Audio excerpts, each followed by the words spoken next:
कृष्णाय प्रतिबोधितां भगवता नारायणेन स्वयं व्यासेन ग्रथितां पुराणमुनिना मध्ये महाभारतम् अद्वैतामृतवर्षिणीं भगवतीम् अष्टादशाध्यायिनीम् अम्ब त्वामनुसन्दधामि भगवद्गीते भवद्वेषिणीम्। वसुदेवसुतं देवं कंसचाणूरमर्दनं देवकी परमानन्दं कृष्णं वन्दे जगद्गुरुं।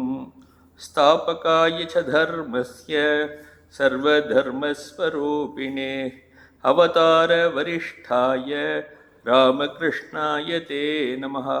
जननीं शारदां देवीं रामकृष्णं जगद्गुरुं पादपद्मे तयोः श्रुत्वा प्रणमामि मुहुर्मुहुः।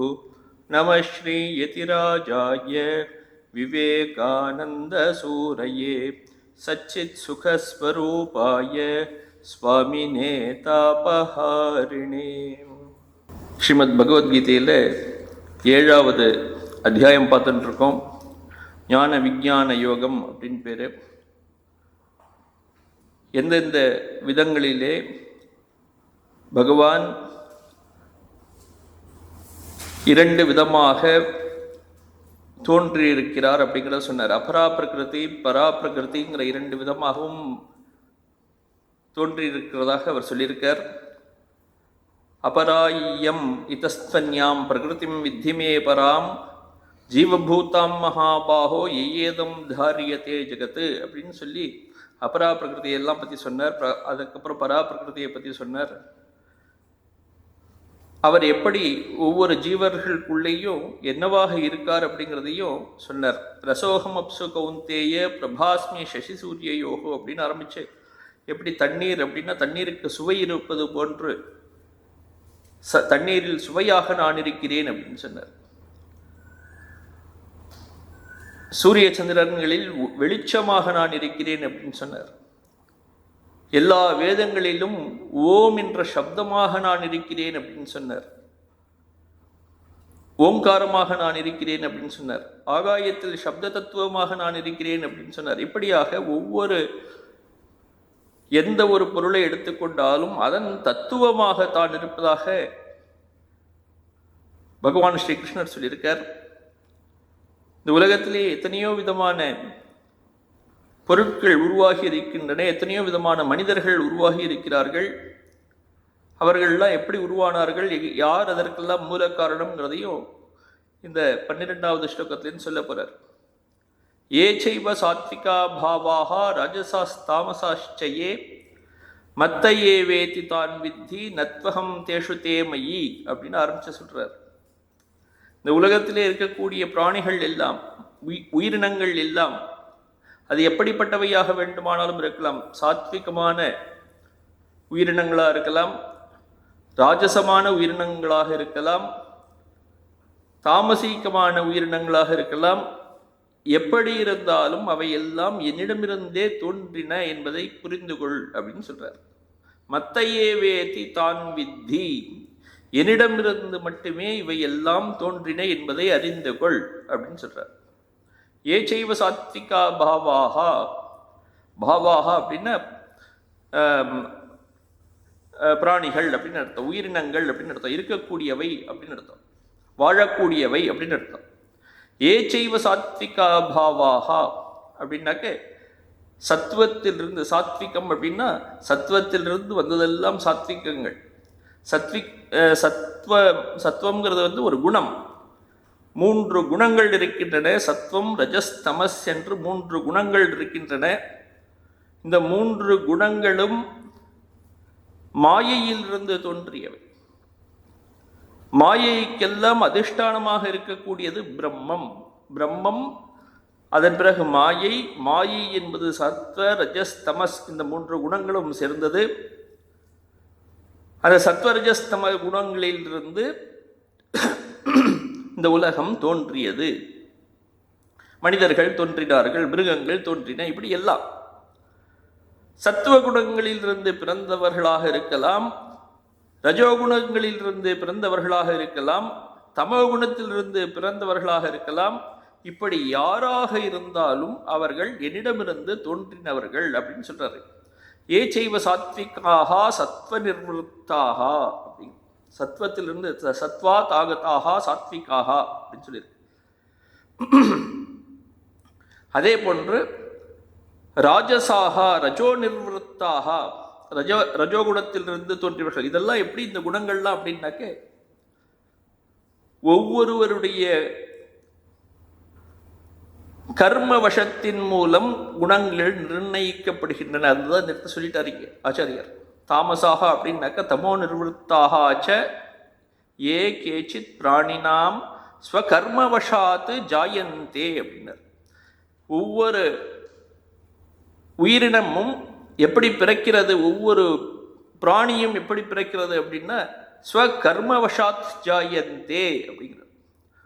ஒவ்வொரு மனிதர்களுக்கும், ஒவ்வொரு செடி கொடிகளுக்கும், மற்ற யாராக இருந்தாலும், எந்த விலங்காக இருந்தாலும் அவற்றுக்கெல்லாம் ஒரு கர்மங்கள் இருக்கு, ஒரு சம்ஸ்காரங்கள் இருக்கு, பூர்வஸ்கிருத்த சம்ஸ்காரங்கள். அந்த சம்ஸ்காரத்தின் வசத்தில் இருந்து கொண்டு பிறவியை எடுக்கின்றன. அவதார புருஷர்களுக்கும் சாதாரண மனிதர்களுக்கும் ஒரே ஒரு வித்தியாசம் என்ன அப்படின்னா, மனிதர்களும் பிறக்கிறார்கள், அவர்களும் பிறக்கிறார்கள். மனிதர்கள் தங்களுடைய கர்மவசத்தினால் பிறக்கிறார்கள். அவதாரங்கள் தங்களுடைய நிலையிலிருந்து இங்கே பூமிக்கு இறங்கி வருகிறார்கள். அதுதான் ஒரு பெரிய வித்தியாசம். இங்கே இந்த 3 விதமான மனிதர்கள் பிறக்கிறார். மனிதர்கள் மட்டும் இல்லை, சாத்விகம் குணமுடையவர்கள் எல்லோரும் மிக உயர்ந்த தேவர்கள் அப்படின்னு எடுத்துக்கணும். ராஜச குணமுடையவர்கள், ராஜசத்திலிருந்து ரஜோகுணமுடையவர்கள், ரஜோகுணத்திலிருந்து பிறந்தவர்கள் எல்லோரும் மனிதர்கள். தமோ குணத்திலிருந்து பிறந்தவர்கள் எல்லோரும் தாவர வகைகள் அல்லது மிருக வகைகளாக இருக்கும் அப்படின்னு சொல்லியிருக்கார். ஸ்வகர்மவசாத் ஜாயந்தே அப்படின்னு. எல்லாருக்கும் எல்லோரும் அவரவர்கள் தங்களுடைய கர்மவசங்களிலிருந்து கர்மங்களுடைய வசத்தில் மாட்டிக்கொண்டு அந்த கர்மங்கள் எப்படி ஒருவனை இழுத்துச் செல்கிறதோ அதற்கு தகுந்தாற் போல் அவர்கள் பிறக்கிறார்கள். அதுக்கு பேர் தான் அதிர்ஷ்டம்னு பெயர். அதிர்ஷ்டம் அப்படின்னா, ஒருவன் ஒரு செயலை செய்கிறான், அது புண்ணியமோ பாபத்தையோ கொடுக்க போகிறது. நல்ல செயல்களாக இருந்தால் அது புண்ணியத்தை கொடுக்க போகிறது, தீய செயலாக இருந்தால் அது பாபத்தை கொடுக்க போகிறது. புண்ணியமும் பாபமும் செயலை செய்து முடித்த உடனே வரணும்னு அவசியம் இல்லை, நிச்சயமா வரும். ஏன்னா எந்த ஒரு செயலுக்கும் ஒரு எதிர்வினை நிச்சயம் இருக்கும். அது எப்போ வரும்னு தெரியாது. அதனாலதான் அதுக்கு பேர் அதிருஷ்டம்னு பெயர். அதிருஷ்டம் அப்படின்னா திருஷ்டம்னா பார்க்கப்படுவதுன்னு அர்த்தம். அதிருஷ்டம் என்றால் பார்க்க முடியாதது அப்படின்னு அர்த்தம். நம்மால் பார்க்க முடியாதது எதுவோ, எப்பொழுது வரும் என்பது தெரியாதோ அதற்கு பெயர் அதிருஷ்டம்னு பெயர். அப்படி அந்த அதிருஷ்டத்தின் பயனாக, புண்ணிய பாபங்களின் பலனாக ஒவ்வொருவரும் ஒவ்வொரு பிறவியை எடுக்கிறார்கள். நல்ல புண்ணியம் இருந்ததுன்னா ஒருவன் தேவர்களாக பிறக்கலாம். மிகவும் தீய பலன் இருந்தது அப்படின்னாக்க அவன் மிருகமாக பிறக்கலாம். இரண்டும் கலந்ததாக இருக்கிறது என்றால் மனிதனாக பிறக்கிறான் அப்படின்னு சொல்லியிருக்கு. இதுல இருந்து என்ன தெரியுது அப்படின்னா, இந்த பிறவி என்பது நம்மால் நாமே நமது பிறவியை தீர்மானம் செய்து கொள்கிறோம். நல்ல செயல்களை செய்வதன் மூலம் நாம் நல்ல பிறவியை எடுப்பதற்கு வாய்ப்பு இருக்கிறது. இறைவனை போய் சொல்ல வேண்டியதில்லை, ஆஹா ஒருவனை இப்படி படைத்து விட்டாயே, கேட்க வேண்டியது இல்லை. அவனை அப்படி நன்றாக படைத்திருக்கிறாய், என்னை ஏன் இப்படி படைத்தாய் அப்படின்னு இறைவனிடம் போய் கேட்க வேண்டிய அவசியம் இல்லை. ஏனென்றால் அந்த இந்த பிறவி கிடைப்பதற்கு காரணமாக நீயே இருக்கிறாய் அப்படின்னு பொருள். அதனால்தான் இந்த இடத்த சொல்லியிருக்கார், பிறவி என்பது ஸ்வகர்ம பிரயுக்தம் ஏவ அப்படின்னு. தன்னுடைய கர்மங்களினால் ஏற்படக்கூடியது இந்த பிறவி, இறைவனுடைய செயலினால் ஏற்படுவது அல்ல. அதனால இறைவனிடம் ஒரு பெரிய தோஷம் இருக்கு, இறைவனுக்கு வேறுபாடு இருக்கிறது, இவனை இப்படி பிறக்க வைக்க வேண்டும், அவனை அப்படி வருத்தப்பட வைக்க வேண்டும் அப்படிங்கிற ஒரு பிரிவு மனப்பான்மை இருக்கு அப்படின்னு நம்ம எண்ணிவிடக்கூடாது. அதற்காக இந்த இடத்துல இப்படி சொல்லியிருக்கார், ஒவ்வொருவரும் தங்களுடைய கர்ம வசத்தினால் பிறக்கிறார்கள் அப்படின்னு. ஏ செய்வ சாத்விகா பாவாக ராஜசாஸ் தாமசாஷ்டயே மத்தையே வேதி அப்படின்னு சொல்லிட்டார். இப்படி எல்லாம் இவங்கெல்லாம் எல்லா குணங்களை வைத்து கொண்டும் அவர்கள் பிறக்கிறார்கள், இருந்தாலும் அவர்கள் என்னிடமிருந்து பிறக்கிறார்கள் அப்படின்னு சொல்றார். மத்தையே வைதி அப்படின்னு இப்படி குணங்களில் இருந்து பிறக்கிறார்கள் அப்படின்னு ஒரு தடவை சொல்லிவிட்டு, அதன் பிறகு என்னிடமிருந்து பிறக்கிறார்கள் அப்படின்னு சொன்னா ஒரு விருத்தமா இருக்கே அப்படின்னு கேட்டாக்க, குணங்களுக்கெல்லாம் குணங்கள் எங்கிருந்து வந்தது என்றால் மாயையிலிருந்து வந்தது. மாயையில் 3 குணங்களும் இருக்கின்றன, சத்துவம் ரஜஸ் தமஸ். இந்த 3 குணங்களும் சேர்ந்ததுதான் மாயை. அந்த மாயைக்கே அதிஷ்டானமாக ஆசிரியமாக இருப்பவர் இறைவன், பிரம்மம் அப்படின்னு அதுதான் சொல்றோம். பிரம்மமும் மாயையும் சேர்ந்தால் அதற்கு தான் ஈஸ்வரன் என்று பெயர். அந்த ஈஸ்வரனில் இருந்து தான் எல்லாம் பிறக்கின்றன. அதனாலதான் இந்த இடத்துல சொல்லியிருக்கு மத்தையே வேதி அப்படின்னு, என்னிடமிருந்து தான் இவையெல்லாம் தோன்றுகின்றன அப்படின்னு சொல்லியிருக்காரு.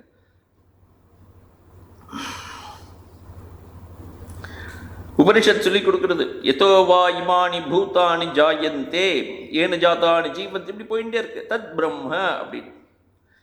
எங்கு இந்த உலகத்தில் இருக்கக்கூடிய பிராணிகள் எல்லாம் எங்கிருந்து தோன்றியதோ, தோன்றியவை எல்லாம் எதில் வாழ்ந்து கொண்டிருக்கிறதோ, இறுதியில் எல்லாம் எதில் லயமடையப் போகிறதோ அதுதான் பிரம்மம் என்று அறிந்து கொள் அப்படின்னு உபனிஷதம் சொல்றது. அப்போ எங்கிருந்து தோன்றியதோ அதற்கு தான் பிரம்மம்னு பெயர். இப்போ இந்த உலகத்திலே இருக்கக்கூடிய பிராணிகள் எல்லாம் கிருஷ்ணர் சொல்றார் என்னிடமிருந்து தோன்றியவை அப்படின்னா, அந்த பிரம்மமாகிய என்னிடமிருந்து இந்த உலகம் எல்லாம் தோன்றின, உலகத்தில் உள்ள பிராணிகள் எல்லாம் தோன்றினங்கிறத அந்த இடத்துல சொல்றார் அவர்.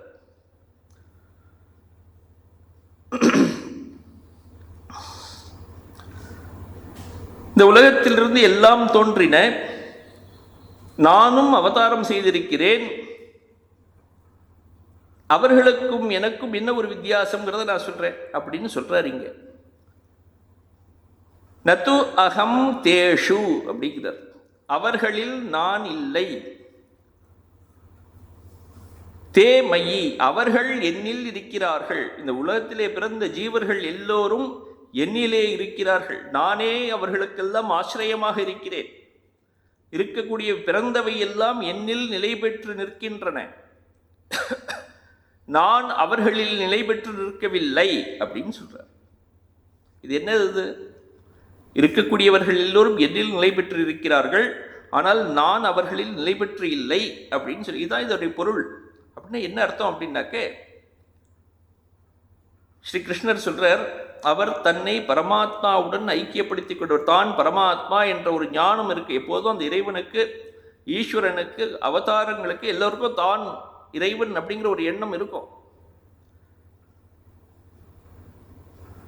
அவர்கள் அந்த மாயைக்கு அப்பாற்பட்டவர்கள். பிறக்கக்கூடிய மனிதர்கள் எல்லாம் மாயைக்கு வசமாக பிறக்கக்கூடியவர்கள். அந்த அவதார புருஷர்கள் எல்லாம் மாயைக்கு அப்பாற்பட்டவர்களாக இருக்கிறார்கள். பிறந்த ஒவ்வொரு பொருளிலும் 2 தன்மைகள் இருக்கின்றன. நம்ம முன்னாடியே சொல்லியிருக்கோம், ஒன்று நித்தியத்தன்மை, மற்றொன்று அனித்தியத்தன்மை. அந்த நித்தியத்தன்மை மாறாதது, என்றும் இருக்கக்கூடியது நித்தியத்தன்மை, மாறக்கூடியது அனித்தியத்தன்மை. உதாரணத்திற்கு நம்ம பார்த்துருக்கோம், தங்கம் வளையல் அப்படி. வளையல் இருக்கிறது, வளையலில் 2 தன்மைகள் இருக்கின்றன. என்னென்ன தன்மை? அந்த வளையல்கிற ஒரு தன்மை இருக்கிறது, அதில் தங்கத்தன்மையும் இருக்கிறது. வளையலை அழித்து விட்டு ஒரு செயின் செய்கிறோன்னு வச்சுப்போம், அந்த செயினில் என்ன இருக்கிறது அப்படின்னா செயின் தன்மை இருக்கிறது, வளையல் தன்மை போய்விட்டது, அந்த செயின் தன்மை வந்து விட்டது. ஆனால் தங்கத்தன்மை நிற்கிறது, போகலை. அது வளையலாக இருக்கும் போதும் தங்கமாக இருந்தது, செயினாக ஆன பிறகும் தங்கமாகவே இருக்கிறது. அதனால ஒவ்வொரு பொருளிலும் இரண்டு தன்மைகள் இருக்கின்றன. ஒன்று நித்தியமான தன்மை, இன்னொன்று அநித்தியமான தன்மை. அந்த அந்த நித்தியமான தன்மையை யார் உணர்ந்து கொண்டு விட்டானோ அவன் ஞானி. தான் நித்தியமானவன் என்று உணர்ந்து விட்டான் என்றால் அவன் ஞானி. யார் தன்னை நித்தியமானவன் என்று உணராமல் இருக்கிறானோ அவன் அஞ்ஞானி.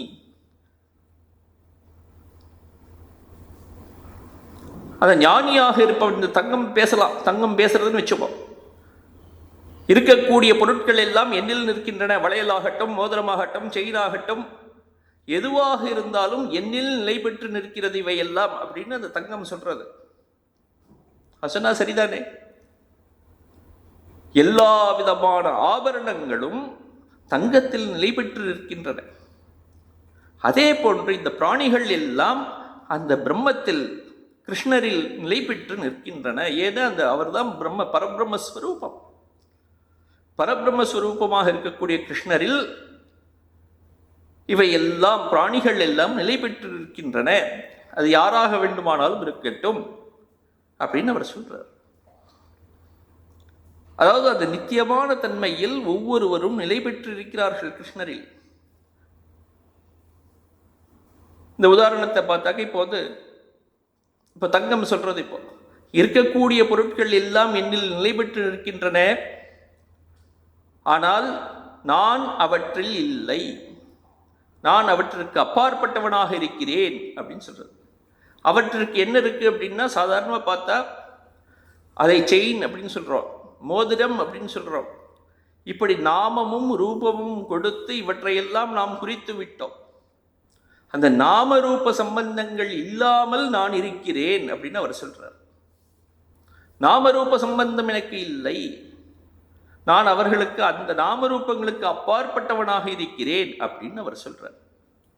அதுதான் இந்த இடத்துல நது அகம் தேஷு தே மயி, நது அகம் தேஷு, அவர்களில் நான் இல்லை, ஆனால் என்னில் அவர்கள் எல்லாம் நிலை பெற்று இருக்கிறார்கள் அப்படிங்கிறத சொல்றாரு. அந்த தங்கம் எவ்வளவு இருக்கிறதோ அந்த அளவிற்கு அந்த மற்ற ஆபரணங்களும் இருக்கும். ஆபரணங்கள் எல்லாம் அந்த தங்கத்தை சார்ந்து இருக்கின்றன. தங்கம் எந்த ஆபரணமாகவும் இல்லாமல் வெறும் தங்கமாகவும் இருக்கலாம். அந்த ஆபரணங்களை சாராமல் தங்கம் இருக்கிறது. அதை இந்த இடத்துல சொல்றாரு. இங்கே நான், என்னை சார்ந்து எல்லா உயிரினங்களும் இருக்கின்றன, நான் யாரையும் சார்ந்து இல்லை அப்படிங்கிறார். யத்யபி தே மத்தஹா ஜாயந்தே ததாபி நது அகம் தேஷு,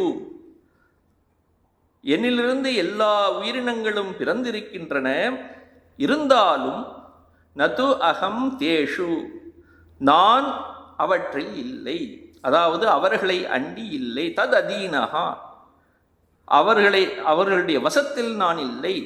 தத்வஷஹா யதா சம்சாரிணஹா,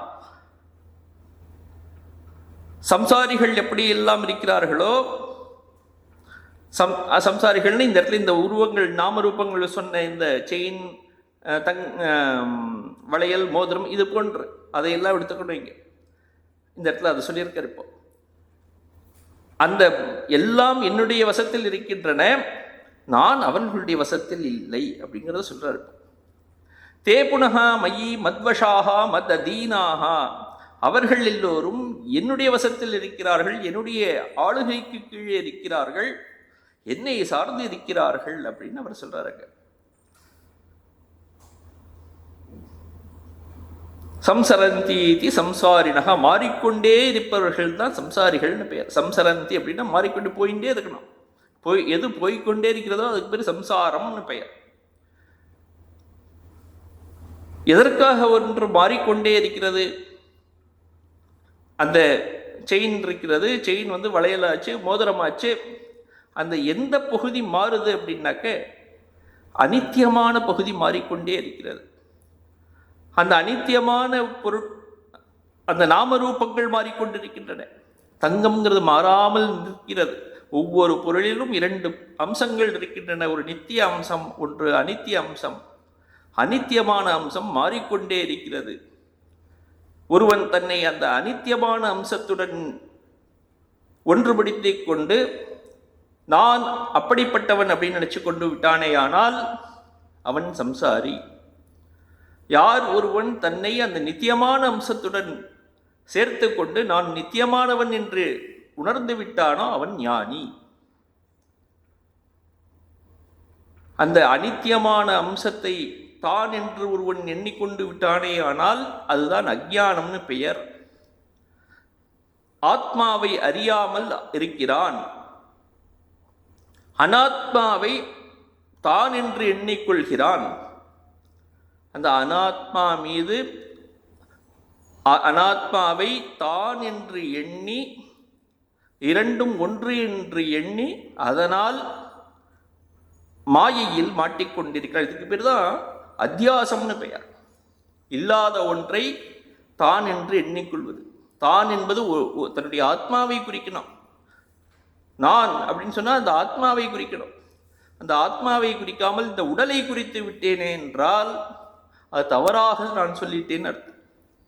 அது தவறு. அதுதான் அத்தியாசம்னு பெயர். அனாத்மாவான இந்த உடலை ஆத்மா என்று நான் எண்ணிக்கொண்டு விட்டேன். இந்த உருவம் பொருந்திய இந்த உடலை, உருவத்துடன் கூடிய இந்த உடலை நான் என்று எண்ணிவிட்டேன்.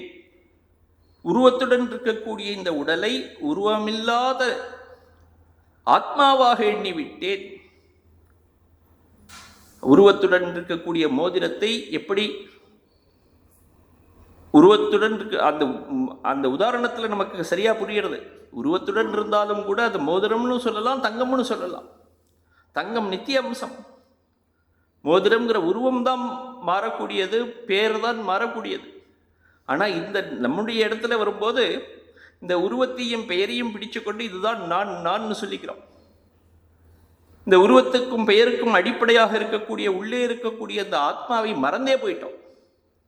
அதுக்கு தான் ஆத்ம அனாத்ம தாதாத்மிய அத்தியாசம்னு பெயர். அப்படி ஒரு அத்தியாசம் ஏற்பட்டு விட்டது. அப்படி அத்தியாசம், அந்த அஞ்ஞானம் யாருக்கு இருக்கிறதோ அவர்கள்லாம் சம்சாரிகள் அப்படின்னு சொல்லி. அப்படிப்பட்ட அந்த அத்தியாசம் உடையவர்கள்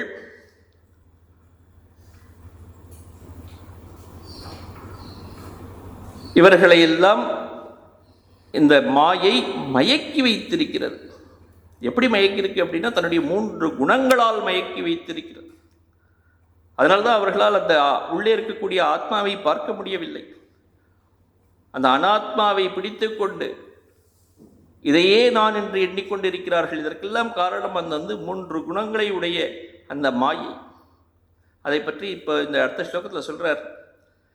ஏவம் பூதமபி பரமேஸ்வரம் நித்யசுத்த புத்தமுக்தஸ்வபாவம் சர்வபூதாத்மானம் நிர்குணம் சம்சார தோஷ பீஜ பிரதாக காரணம் மாம் நாபிஜானாதி ஜகத்து.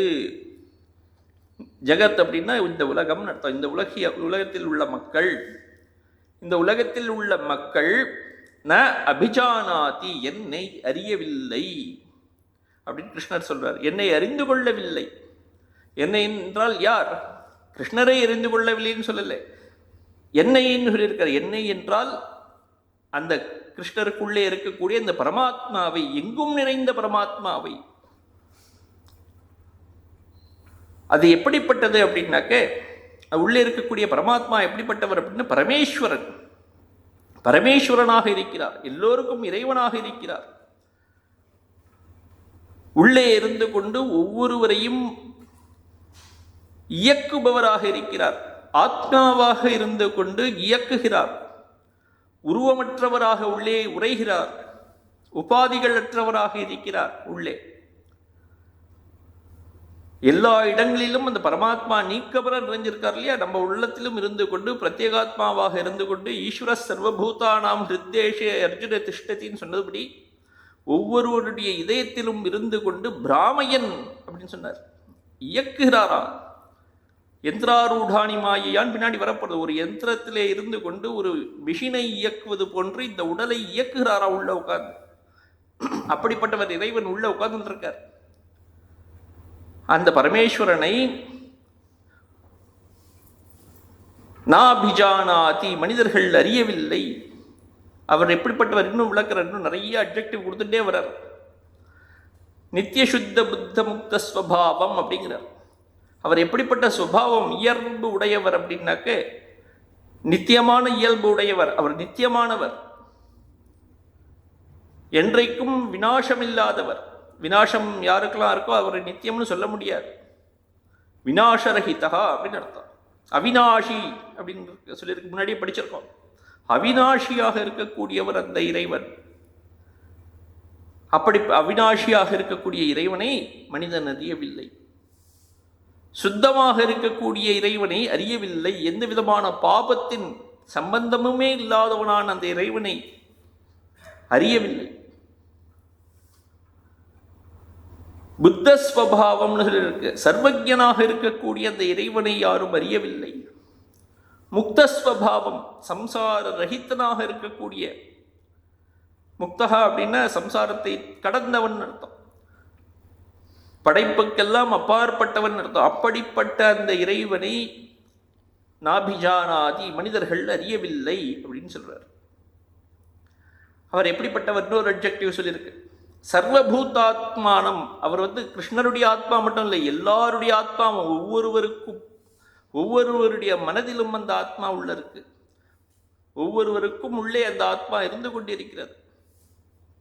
இது எப்படி அங்கே உள்ளே இருக்க முடியும் அப்படின்னாக்க, ஒரு உதாரணம் சொல்றது வேதாந்தம். ஒரு சூரியன் இருக்கிறது. சூரியனுடைய கதிர் கீழே இருக்கக்கூடிய ஒரு 10 பானைகளில் இருக்கக்கூடிய தண்ணீரிலே பிரதிபலிக்கிறது. ஒவ்வொரு பானையிலும் சூரியன் இருப்பது போன்று நமக்கு தெரிகிறது இல்லையா? அது போன்று இருக்கக்கூடிய மனிதர்கள் எல்லாம் அந்த பானைகளை போன்றவர்கள். எத்தனையோ பானைகள் இருப்பது போன்று, எத்தனையோ மனிதர்கள் இருப்பது போன்று அத்தனை பானைகள். எவ்வளவு பானை இருந்தால் என்ன, சூரியனுடைய ஒளி அங்கே இருக்க போகிறது. ஒவ்வொரு மனிதனுடைய மனதிலும் அந்த பரமாத்மாவின் ஒளி பிரதிபிம்பிக்கிறது, பிரதிபிம்பமாகிறது. அந்த இடத்துல பிரதிபலிக்கிறது. அந்த பிரதிபலிப்பு தான் ஜீவன் அப்படின்னு நம்ம சொல்கிறோம். அந்த பிரதிபலிப்பை நாம் பிடிச்சுட்டு இருக்கோம். நான் அதை பிடிச்சுட்டு இருக்கோம். உண்மையான அந்த பிம்பம் இது எங்கிருந்து அந்த பிரதிபலிப்பு வந்ததுன்னு நம்ம எப்போது ஆராய்ச்சி பண்ணி பார்க்கிறோமோ அப்போ நம்ம அந்த இறைவனை பிடிச்சிடுவோம் உள்ளே. அதனால தான் சொல்லியிருக்கு சர்வபூதாத்மானம் அப்படின்னு. எல்லோருக்கும் உள்ளே உட்கார்ந்து கொண்டிருக்கிறான். எல்லோருக்கும் உள்ளே ஆத்மாவாக உள்ளே உட்கார்ந்து இருக்கிறான். போன ஸ்லோகத்தில் சொன்னோம், எத்தனையோ மனிதர்கள், எத்தனையோ விதமான பிராணிகள் பிறக்கிறார்கள். சத்வகுணத்திலிருந்து பிறக்கிறார்கள், ரஜோகுணத்திலிருந்து பிறக்கிறார்கள், தமோ குணத்திலிருந்து பிறக்கிறார்கள். இப்படி எல்லா குணங்களில் இருந்தும் மனிதர்கள் பிறக்கிறார்கள். அப்படி எவ்வளவு விதமான மனிதர்கள் பிறந்தாலும், எவ்வளவு விதமான பிராணிகள் பிறந்தாலும் அவர்கள் எல்லோருக்கும் ஆத்மாவாக விளங்குகிறார். அதனால தான் சர்வபூதாத்மானம் அப்படின்னு ஒரு போட்டிருக்காருங்க. இப்படியாக சர்வபூத்தங்களுக்கும் ஆத்மாவாக இருக்கக்கூடிய பரமேஸ்வரன், நித்தியசுத்த புத்த முக்த ஸ்வபாவமாக இருக்கக்கூடிய பரமேஸ்வரன். இன்னொன்று சொல்லியிருக்கார், நிர்குணம் அப்படின்னு போட்டிருக்கார். குணங்களை கடந்தவர். இது இருக்கக்கூடிய பிராணிகள் எல்லாம் இந்த 3 குணங்களிலே இருந்து பிறந்ததுனால 3 குணங்களும் உடையவர்கள். இந்த குணத்திற்கெல்லாம் அப்பாற்பட்டவராக இருக்கக்கூடியவர் இறைவன். அதனால நிர்குணம் அப்படின்னு சொல்லி, நிர்குணமாக இருக்கக்கூடியவர் அந்த இறைவன்.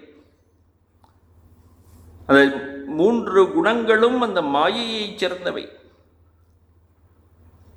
மாயை இறைவனுக்கு அதீனமாக இருக்கிறது. மாயாம் து பிரகிருதிம் வித்யாத் மாயினம் து மகேஸ்வரம் அப்படின்னு உபனிஷத் சொல்லி கொடுக்கிறது. இருக்கக்கூடிய இந்த மாயையில் 3 விதமான குணங்களும் இருக்கின்றன. மாயை மகேஸ்வரனுடைய அதீனத்தில் இருக்கிறது. மாயையை கொண்டவன் மகேஸ்வரன் அப்படின்னு சொல்றார். மகேஸ்வரனுடையது இந்த மாயை அப்படின்னு சொல்றார். இப்போ மகேஸ்வரன் வேறு, மாயை வேறுன்னு ஆச்சு. மகேஸ்வரன் அந்த மாயையை கடந்தவனாக இருக்கிறான், அதனால தான் அதற்கு நிர்குணம் அப்படின்னு சொல்லியிருக்கார். அப்படிப்பட்ட அந்த நிர்குணமான என்னை மனிதர்கள் அறியவில்லை அப்படின்னு சொல்லியிருக்கார். இது அனுக்ரோஷம் தர்ஷயதி பகவான். அனுக்ரோஷம் அப்படின்னு பரிதாபப்படுறார். ஐயோ, மனிதர்கள் என்னை அறிந்து கொள்ளவில்லையே அப்படின்னு ஒரு பரிதாபத்தோட சொல்றாராம். ஏவம் பூத்தமபி பரமேஸ்வரம் நித்தியபுத்த சுத்தபுக்த ஸ்வபாவம் சர்வபூதாத்மானம் நிர்குணம் சம்சாரதோஷ பீஜ பிரதாக காரணம் மாம் நாபிஜானாதி ஜகத்து இது அனுக்ரோஷம் தர்ஷயதி பகவான். ஆகா, உள்ளே இருக்கக்கூடிய என்னை இவர்கள் அறிந்து கொள்ளவில்லை, பரமேஸ்வரனான என்னை அறிந்து கொள்ளவில்லை, நித்திய சுத்த புத்த முக்த ஸ்வபாவமாக இருக்கக்கூடிய என்னை அறிந்து கொள்ளவில்லை, எல்லா பிராணிகளுக்கும் ஆத்மாவாக இருக்கக்கூடிய என்னை அறிந்து கொள்ளவில்லை, குணங்கள் அற்றவனான என்னை அறிந்து கொள்ளவில்லை அப்படின்னு ரொம்ப பரிதாபத்தோட சொல்றாராம். ஏன் அறிஞ்சுக்கணும் அப்படின்னாக்க, அவரை அறிந்து கொண்டால் சம்சாரத்திலிருந்து விடுதலை கிடைக்கிறது ஒருவனுக்கு. அதனால அந்த உள்ளே இருக்கக்கூடிய அந்த ஆத்மா சம்சார விடுதலைக்கு காரணமாக ஆகிறான். அதுதான் இந்த இடத்துல சொல்லியிருக்கு, சம்சார தோஷ பீஜ பிரதாக காரணம் அப்படின்னு சொல்லியிருக்கு. சம்சாரம் என்ற தோஷம், அந்த தோஷத்துக்கெல்லாம் பீஜமாக ஏதோ ஒன்று இருக்கிறது. அந்த பீஜம் விதையாக ஏதோ இருக்கிறது. அதிலிருந்து இந்த சம்சாரம் என்ற மரம் செழித்து வளர்கிறது. அந்த பீஜத்தை, விதை சாதாரண தரையில் வச்சா அது வளர்ந்துடும், மழை விட்டு பெரிதாக மரம் வளர்ந்து விடும். அதே அந்த விதையை வறுத்து விட்டு, அனலிலே நெருப்பிலே போட்டு நன்றாக வறுத்து விட்டு தரையில் ஊன்றினால் வளரவே வளராது. அப்படி இந்த ஆத்மாவை அறிதல், ஆத்ம ஞானம்ங்கிற ஒரு நெருப்பினால அந்த சம்சார பீஜத்தை வறுத்தெடுக்கணுமா. அதுக்கு காரணமா இருக்கிறது உள்ளே இருக்கக்கூடிய ஆத்மாவா. அதனால சொல்ற சம்சார பீஜ பிரதாக காரணம் அப்படின்னு. சம்சார தோஷ பீஜாகா அப்படின்னு சொல்லி, சம்சாரத்துக்கு பயங்கரமான தோஷங்கள் இருக்கு. என்னென்ன அப்படின்னா, அவித்யாங்கிறது தோஷம். அவித்யை தான் இந்த உலகமே. தோஷமே சம்சாரத்துக்கு காரணம் அவித்யை. அதிலிருந்து வரக்கூடிய தற்காரிய ராகத்வேஷாதயா, ராகம் துவேஷம் மோகம் இவையெல்லாம் இருக்கு. இவையெல்லாம் இந்த அவித்யைக்கு காரணமாக அவித்யிலிருந்து தோன்றியவையாக இருக்கின்றன. இவற்றையெல்லாம் நன்றாக எரித்து விட வேண்டும், வறுத்தெடுத்து விட வேண்டும். பிரகர்ஷேன தாகாய, தாகம் அப்படின்னாக்க நெருப்புல போட்டு வறுக்கிறதுக்கு பேர் தாகம்னு பேர். தண்ணி தாகம் எடுக்கிறது அப்படின்னா இந்த அந்த உள்ளே இருக்கக்கூடிய நெருப்பினால தண்ணீர் தேவைப்படுகிறது. அதை தாகத்தை நீக்குவதற்கு தண்ணீர் தேவை. ஆக பிரகர்ஷ பிரதாகாய அப்படின்னு சொல்லி இருக்கிற அந்த பீஜத்தை வறுத்தெடுப்பதற்காக, எடுப்பதற்கு காரணமாக இருக்கக்கூடிய என்னை மனிதர்கள் அறிந்து கொள்ளவில்லை அப்படின்னு சொல்லி இவர் ரொம்ப பரிதாபத்துடன் சொல்கிறார். ஏன் அறிந்து கொள்ளவில்லை அப்படின்னா, அதற்கு காரணம் அஞ்ஞானம். மனிதர்கள் எல்லோரும் அஞ்ஞானத்தில் இருக்கிறார்கள். தச்ச கிண்ணிமித்தம் ஜெகதா அஜ்ஞானம் இத்திச்சியதே. அந்த அஜ்ஞானம் எதனால் அவர்களுக்கு வந்தது அப்படின்னாக்க, அடுத்த ஸ்லோகத்தில் சொல்ல போறார். திரிபிஹி குணமயைஹி பாவைஹி ஏபி சர்வமிதம் ஜகத் மோகிதம் நாபிஜானாதி மாமேபியா பரம் அவ்யயம் அப்படின்னு சொல்றார். திரிபிஹி குணமயைஹி பாவைஹி ஏபிஹி சர்வம் இதம் ஜகத் மோகிதம் அப்படின்னு அது வரல எடுத்துக்கணும். சர்வம் இதம் ஜகத், இந்த இருக்கக்கூடிய எல்லா உலகங்களும் மோகித்தம், மோகத்தில் ஆழ்த்தப்பட்டவையாக இருக்கின்றன. எதனால் மோகத்தில் ஆழ்த்தப்பட்டிருக்கின்றன? இந்த 3 குணங்களால் அப்படிங்கிறது. திரிபிஹி குணமயைஹி பாவைஹி ஏபிஹி, இந்த 3 குணங்களால் இந்த உலகம் முழுவதும் மோகத்தில் ஆழ்த்தப்பட்டுள்ளது. அதனால் அவர்கள் மோகத்தில் இருப்பதனால் உள்ளே இருக்கக்கூடிய ஆத்மாவை அவர்கள் அறியவில்லை. நான் எப்படிப்பட்டவனாக இருக்கிறேன் அப்படின்னாக்க, நான் பரம் அவ்யயம் மாறாதவனாக நான் இருக்கிறேன், குணங்களுக்கு அப்பாற்பட்டவனாக நான் இருக்கிறேன். அப்படிப்பட்ட என்னை இவர்கள் அறியவில்லை. இந்த வளையலிலே இருக்கக்கூடிய தங்கம் பேசுறதுன்னு வச்சுக்கோ. எல்லோரும் வளையல் நன்றாக இருக்கிறது, வளையல் அழகாக இருக்கிறது, வளையலை பற்றி புகழ்ந்து பேசுகிறார்கள். வளையலுடைய உருவத்தையும் வளையல் என்ற பெயரையும் பார்த்து பேசுகிறார்கள். அந்த வளையலுக்கு வளையல் தன்மையை கொடுத்தவனே நான் அந்த வளையலை விட வேறானவன், தங்கமயமானவன் அப்படின்னு பேசுறது. வளையல் அழிந்து போகும், தங்கம் அழியாது அப்படின்னு சொல்றதுன்னு வச்சுக்கோ. அது போல இங்க சொல்றார், தங்கத்தை பார்க்காமல் வளையலை பார்க்கிறான் அப்படின்னு சொல்றார். இங்க 3 குணங்களால் இந்த உலகம் மயக்கப்பட்டிருக்கிறது. அதனால் மாறாமல் இருக்கக்கூடிய, உள்ளே இருக்கக்கூடிய அந்த பரமாத்மாவை மனிதர்கள் அறியவில்லை அப்படின்னு இந்த இடத்துல சொல்றாருங்க. திரிபிகி குணமயைகி குணவிகாரைகி, 3 குணங்களால் இதம் ஜகத்து மோகிதம், இந்த ஜகத் மோகத்தில் அழுத்தப்பட்டிருக்கிறது. 3 குணங்கள் என்ன அப்படின்னாக்க குணவிகாரைகி அப்படின்னு சொல்லியிருக்கு. சத்வரஜஸ்தமஸ்ங்கிற 3 குணங்கள், அவையெல்லாம் ஒன்றுடன் ஒன்று சேர்ந்து அவையே ராகம், துவேஷம், மோகம் இப்படியாக பலவிதமாக பரிணாமங்கள் ஆகின்றன. அதனால தான் இந்த சொல்லியிருக்கார், ராகத்வேஷ மோகாதி பிரகாரைகி அப்படின்னு எழுதிட்டார் ஆச்சாரியர். குணவிகாரைகி அப்படின்னா குணங்களுடைய மாற்றத்தினால் அப்படின்னு அர்த்தம். குணங்கள் மாற மாற ஒவ்வொருவனுக்கும் ஒரே குணத்தில் ஒருவன் இருக்கவே முடியாது. ஒரே மாதிரி எப்பொழுதும் சத்வத்திலே இருக்க முடியாது, ஒரே மாதிரி ரஜஸ்லேயே இருக்க முடியாது, ஒரே மாதிரி தமஸ்லேயே இருக்க முடியாது. அந்த குணங்கள் ஒவ்வொருவனுக்கும் மாறிக்கொண்டே வருகின்றன. ஒருவன் மிகவும் தவம் செய்கிறான்னு வச்சுப்போம், கொஞ்சம் கொஞ்சமாக அவனுக்கு சத்துவம் ஏறிக்கொண்டே போகலாம், சத்துவ பிரதானமாக ஆகலாம். கொடூரமான செயல்கள் செய்து கொண்டிருக்கிறான் அப்படின்னாக்க ரஜஸ் அதிகமாக ஆகிக்கொண்டே போகும். எப்பொழுதும் நோய், தூக்கம் அப்படின்னே இருக்கான்னாக்க தமஸ் அதிகமாக கொண்டே போகும். இப்போ இந்த 3 விதமான குணங்களும் எப்படி போய் போய் போய் போய் உள்ளே இருக்கக்கூடிய ஆத்மாவை மறைத்து விடுகின்றன. வெளிப்பொருட்களையே நோக்கி மனம் மூடுகிறது. ராகம், துவேஷம், மோகம் இவையெல்லாம் சேர்றது இந்த குணங்கள்னால. சாத்விக குணத்திலிருந்தும் ராஜச குணத்திலிருந்தும் வரக்கூடியவை இந்த ராகம்னு பெயர். ராகம்னா அட்டாச்மெண்ட். நல்ல சாத்விகமான அட்டாச்மெண்ட்டும் இருக்கலாம். தாய் தந்தையரிடம் ஒரு அட்டாச்மெண்ட், அதுக்கு சாத்விகமான அட்டாச்மெண்ட். ராஜசமான அட்டாச்மெண்ட் இருக்கு. எனக்கு நான் அரசனாக வேண்டும்னு ஒரு ஆசை, இந்த ராஜ்யத்தை நான் ஆள வேண்டும், அதற்காக நான் எதையும் செய்வேன் அப்படின்னு போனேன்னா அது ராஜசமான ஒரு ஆசை. அப்படி சாத்விகமான ராஜசம் முதலிய குணங்களிலிருந்து ராகம் வருகிறது, பற்று வருகிறது. துவேஷகா அப்படின்னாக்க வெறுப்பு. எப்படி பற்று என்பது ஒரு குணத்தின் வெளிப்பாடோ அதே போன்று வெறுப்பும் ஒரு குணத்தின் வெளிப்பாடு. ராஜச குணத்தின், ரஜோகுணத்தின் வெளிப்பாடு துவேஷம், வெறுப்பு அப்படின்னு அர்த்தம். மோகா அப்படின்னா தாமச குணத்திலிருந்து வரக்கூடியது மோகம். அதனாலதான் இங்க சொல்லியிருக்க குணவிகாரைகி ராகத்வேஷ மோகாதி பிரகாரைகி பாவைகி பதார்த்தைகி ஏபிகி சர்வம் இதம் ஜகத்து மோகிதம். இந்த எல்லா விதமான உலக மக்களும் மோகத்தில் அழுத்தப்பட்டு விட்டார்கள். பிராணிஜாத்தம் அப்படின்னு போட்டுட்டார். உலகத்திலே பிராணிகளாக இருக்கக்கூடிய எல்லாமே பிராணிகள் அப்படின்னா பிராணனுடையவைகள் எல்லாம் பிராணிகள். யாரெல்லாம் மூச்சு விடுகிறார்களோ எல்லாரும் பிராணிகள்.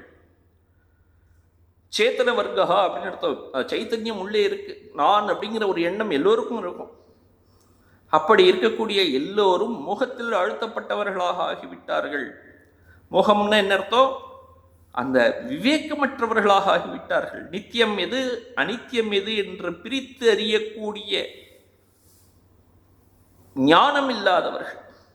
ஒவ்வொரு பொருளுக்கும் நித்திய அம்சம் அனித்திய அம்சம்னு இருக்குன்னு சொன்னோம் இல்லையா?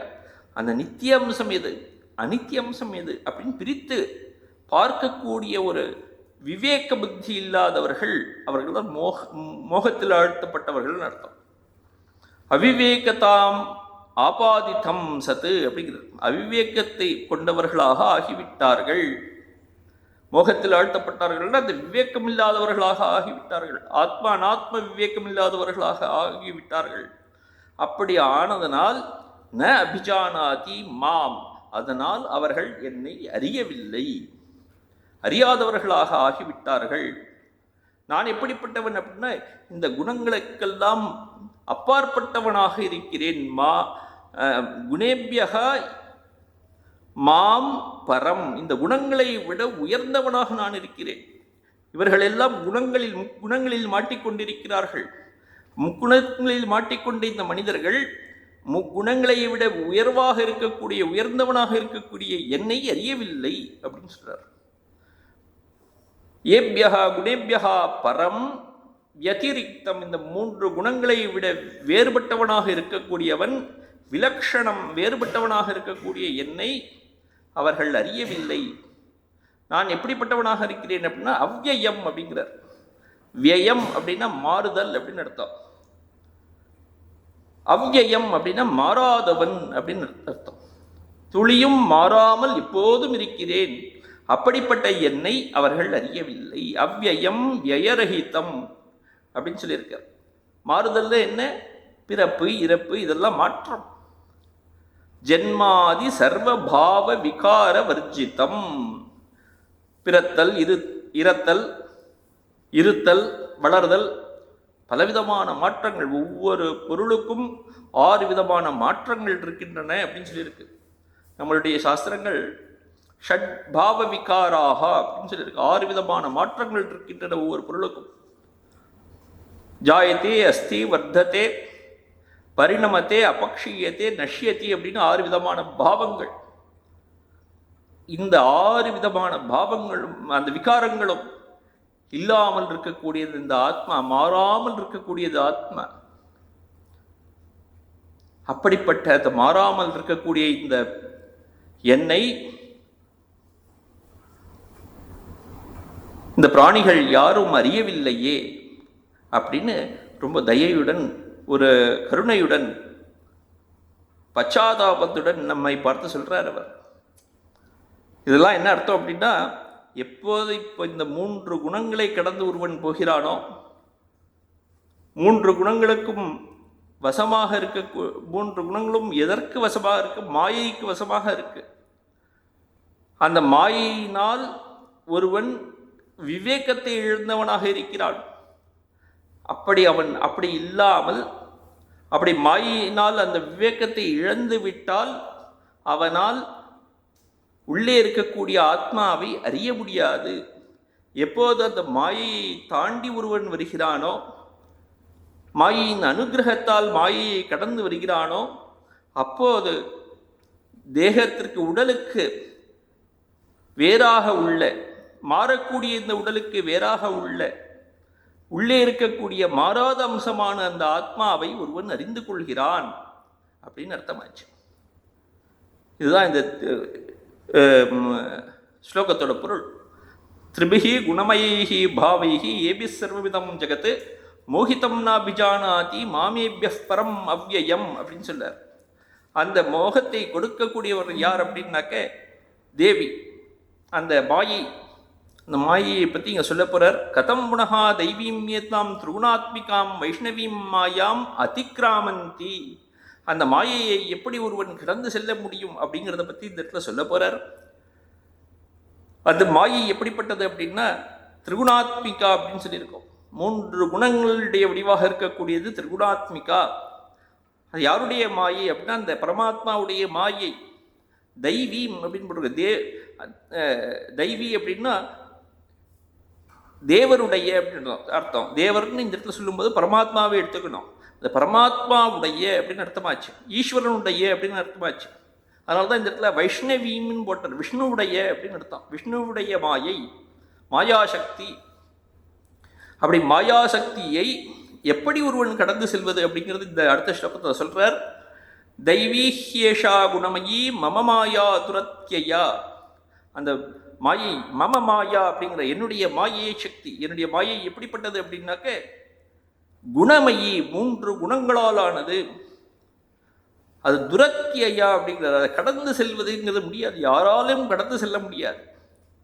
அப்போ யார் அது எப்படி? அப்போ வேற வழியே இல்லையா சம்சாரத்திலிருந்து தப்பிப்பதற்கு? என்ன வழி அப்படின்னா மாமேவையே பிரபத்யந்தே அப்படிங்கிறார். யார் என்னிடம் அடைக்கலம் புகுகிறார்களோ அவர்கள் மாயாமியதாம் தரந்திதே, அவர்கள் இந்த மாயையை கடந்து செல்கிறார்கள். என்னிடம் அடைக்கலம் புக வேண்டும் அப்படின்னு சொல்லும்போது இந்த இடத்துல சொல்றார் சர்வதர்மான் பரித்யஜ்ய அப்படிங்கிறார். பின்னாடி கடைசியில் சர்மஸ்லோகம் சொல்ல போறார். சர்வதர்மான் பரித்யஜ்ய மாமேக்கம் சரணம் ரஜ அப்படிங்கிறதுக்கு இந்த இடத்துல கோடு காமிச்சிட்டீங்க.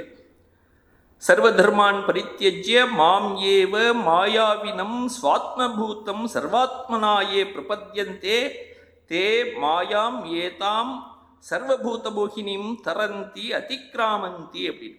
யார் என்னை அடைக்கலம் புகுகிறார்களோ எல்லாவற்றையும் துறந்து என்னிடம் சொன்ன உடனே எல்லா பிராணிகளிலும் உள்ளே இருக்கக்கூடிய அந்த ஆத்மாவாக இருக்கக்கூடிய என்னில் அடைக்கலம் புகுகிறார்களோ அவர்கள் அந்த எல்லோரையும் மயக்கக்கூடிய அந்த மாயையை கடந்து செல்கிறார்கள். சம்சார பந்தனாத் முச்சியந்தே, சம்சாரத்தை கடந்து செல்கிறார்கள் அப்படின்னு அடுத்த ஸ்லோகத்தில் சொல்ல போறார். நம்ம அடுத்த ஸ்லோகத்தை அடுத்த வகுப்பில் பார்க்கலாம். ஓம் சாந்தி ஷாந்தி ஷாந்தி. ஹரி ஓம் தத்சத். ஸ்ரீராமகிருஷ்ணார்ப்பணமஸ்து.